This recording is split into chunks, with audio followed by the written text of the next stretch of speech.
নাই নাই সাৰ্কুল অফিসাৰক চাওক সম্পূৰ্ণৰূপে জগৰীয়া কিন্তু আপোনালোকে কিহৰ কাৰণে আজিলৈকে তেওঁৰ দৰে থাৰ্ড ক্লাছ এজন ভূমাফিয়া কিহৰ কাৰণে এৰেষ্ট কৰা নাই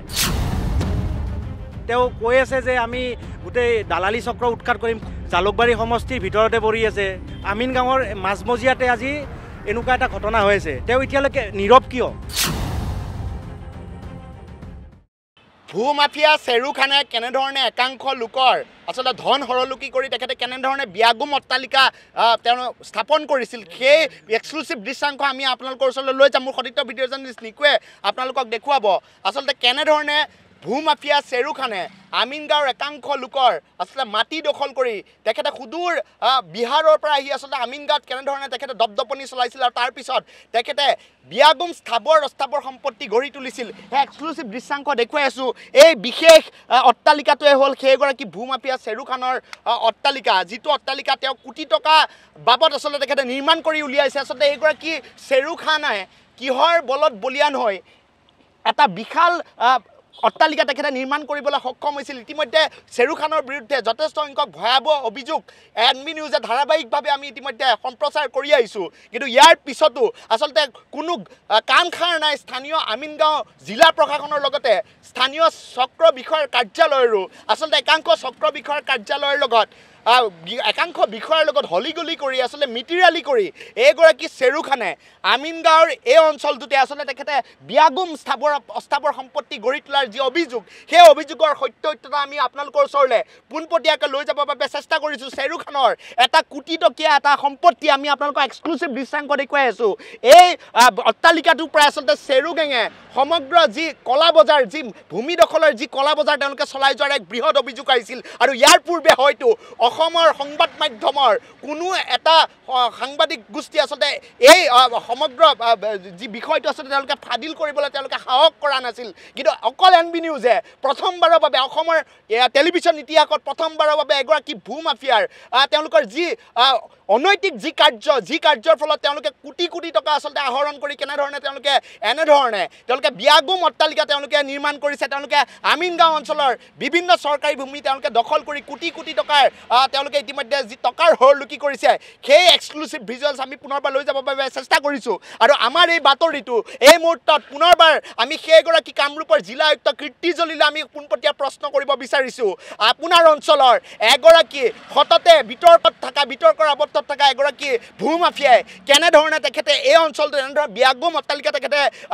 নিৰ্মাণ কৰিবলৈ সক্ষম হৈছিল কেনেদৰে বিঘা বিঘা চৰকাৰী ভূমি তেখেতে দখল কৰিবলৈ সক্ষম হৈছিল সেই বিষয়ে আমি ধাৰাবাহিক বাতৰি পৰিৱেশন কৰি অহাৰ পিছতো আচলতে কাৰ বলিয়ান হৈ এগৰাকী চেৰু খানে আচলতে তেখেতে এনেধৰণৰ যি অনৈতিক কাৰ্যত তেখেতে লিপ্ত হৈ থকাৰ যি ভয়াবহ অভিযোগ দিছিল সেই ভয়াবহ অভিযোগৰ পিছতে কিন্তু বৰ্তমান এটাৰ পিছত আনটোকৈ কিন্তু কলা পৃষ্ঠা এইগৰাকী দুৰ্ধৰ্ষ ভূমাফিয়া চেৰু খানৰ কলা পৃষ্ঠা আমি একাধিক্ৰমে আমি পুনৰবাৰ ফাদিল কৰিবলৈ সক্ষম হৈছোঁ আৰু আমি পৰৱৰ্তী পৰ্যায়ত সমগ্ৰ আমিন গাঁও অঞ্চলখনত আচলতে চেৰু খানৰ এনে আন বহু গোপন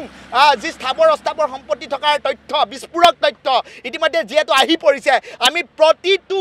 ভিজুৱেলছ প্ৰতিটো খবৰ আমি পুনৰবাৰ আমি প্ৰতিগৰাকী সন্মানীয় দৰ্শকৰ ওচৰলৈ লৈ যাবৰ বাবে আমি চেষ্টা কৰিম নাই চাওক কথাটো হ'ল চেৰু খান নামৰ যিগৰাকী ভূমাফিয়া আছে তেওঁৰ নেতৃত্বত গোটেই কামবিলাক হৈ আছে ইয়াতে এতিয়ালৈকে স্থানীয় প্ৰশাসন চক্ৰ বিষয়া আপোনাৰ ডিচি অফিচ এই ইয়াতে মাত্ৰ 1 কিলোমিটাৰ দূৰত ডিচি অফিচত থকাৰ অৱস্থাত কিহৰ কাৰণে তেওঁলোকে এতিয়ালৈকে ধৰা নাই কিহৰ কাৰণে এতিয়ালৈকে ধৰা নাই আৰু নে ভাবিছে তেওঁলোকে যে ৰৌবৰালি পৰিব বুলি এই চেৰু খানৰ দৰে এজন থাৰ্ড ক্লাছ মানুহক ধৰা নাই তেওঁলোকে ভূমাফিয়া এজন কোটি টকাৰ সম্পত্তি কেনেকৈ হয় 5 তলা 6 তলা এটা মানুহে যদি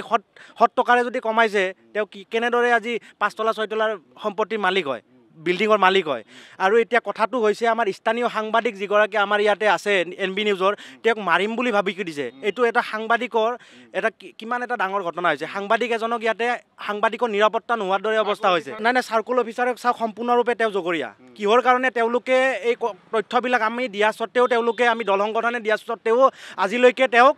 ইৰেষ্ট কৰা নাই বা কোনো ধৰণৰ বিহিত ব্যৱস্থা লোৱা নাই কিহৰ কাৰণে তেওঁলোকে নাকত তেল দি হৈ আছে আজিৰ তাৰিখত ইয়াৰে আমি মাননীয় যিগৰাকী উপায়ুক্ত আছে কীৰ্তিজল্লি ডাঙৰীয়ানীক আমি সুধিব খুজিছোঁ যে আপোনালোকৰ চৰকাৰখনে শূন্য সহনীলতাৰ কথা কৈ আছে, কিন্তু দালাল ফ্ৰী বুলি কৈ আছে আপোনালোকে, কিন্তু এতিয়ালৈকে এই শ্বেৰু খান নামৰ থাৰ্ড ক্লাছ এজন ভূমাফিয়াক আপোনালোকে এৰেষ্ট কৰিবলৈ কিয় সক্ষম হোৱা নাই? আমি ইমান তথ্য দি আছে NB নিউজৰ সাংবাদিকে আহি পেলাই গ্ৰাউণ্ড জিৰ' ৰিপৰ্ট কৰি আছে সদায় সদায়, কিন্তু আপোনালোকে কিহৰ কাৰণে আজিলৈকে তেওঁৰ দৰে থাৰ্ড ক্লাছ এজন ভূমাফিয়াক কিহৰ কাৰণে এৰেষ্ট কৰা নাই? নাই চৰকাৰী যিবিলাক কৰ্মচাৰী আছে তেওঁলোকে ৰক্ষক নে ভক্ষক? আমি এটা প্ৰশ্ন কৰিব বিচাৰিছোঁ, তেওঁলোকে ৰক্ষকৰ ৰূপত ভক্ষক হৈ আছে নেকি ইয়াতে? আৰু যিগৰাকী লাটমণ্ডল আছে তেওঁ সেইদিনা ৰাতি গৈ পেলাই কিবা কিবি তাতে ডিছকাছ কৰিছে, আমি গম পাইছোঁ গোটেই কথাখিনি। তেওঁ আগতে কিহৰ কাৰণে যোৱা নাছিল তাতে? কথাটো হৈছে এইটো যে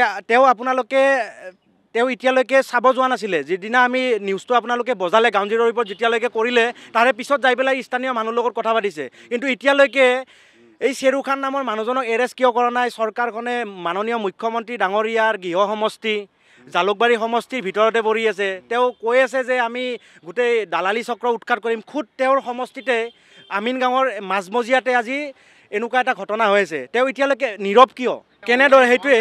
সেইটোৱে অনলাইন কেনেদৰে হ'ল শ্বেৰু, সেইটোৱে ম্যাদী পট্টা কেনেদৰে হয়?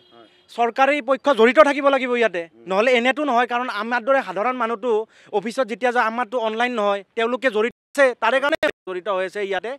ইয়াতে এইবিলাক চব চলি আছে। ধনৰ লেনদেন নিশ্চয়কৈ হয় ইয়াতে, কাৰণ এতিয়ালৈকে তেওঁলোকে বাইট এটা দিয়া নাই আপোনালোকলৈ। যদি তেওঁলোকে সৎ সাহস যদি আছিলে আপোনালোকৰ NB নিউজৰ সাংবাদিকৰ আগত বাইট কিয় দিয়া নাই? এতিয়ালৈকে দিব লাগিছিলে। এইটোৱে ডিচিক আপোনালোকে যোগাযোগ কৰিছে, তেওঁ ইলেকশ্যন ডিউটি থাকিম বুলি কয়, কিছুমান কয় আমাৰ কিছুমান ভিডিঅ' কনফাৰেঞ্চ আছে, তেওঁ পলাইছে কেলে? আমি কথাটো উপস্থাপন কৰিব বিচাৰিছোঁ, পলাবলৈ কিয় লাগে? এজন সাংবাদিকক মাৰিম বুলি কৈছে, ইয়াতে দাবী ধমকি দিছে তেওঁক মাৰিম বুলি পেলাই। ইয়াতে মাজমজিয়াত আমিন গাঁৱত DC অফিচৰ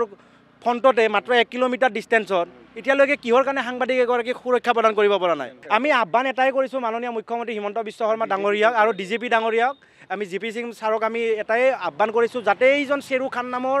এজন ভূমাফিয়া থাৰ্ড ক্লাছ ভূমাফিয়াক যাতে অতি সোনকালে তেওঁলোকে যাতে এৰেষ্ট কৰে আৰু বিহিত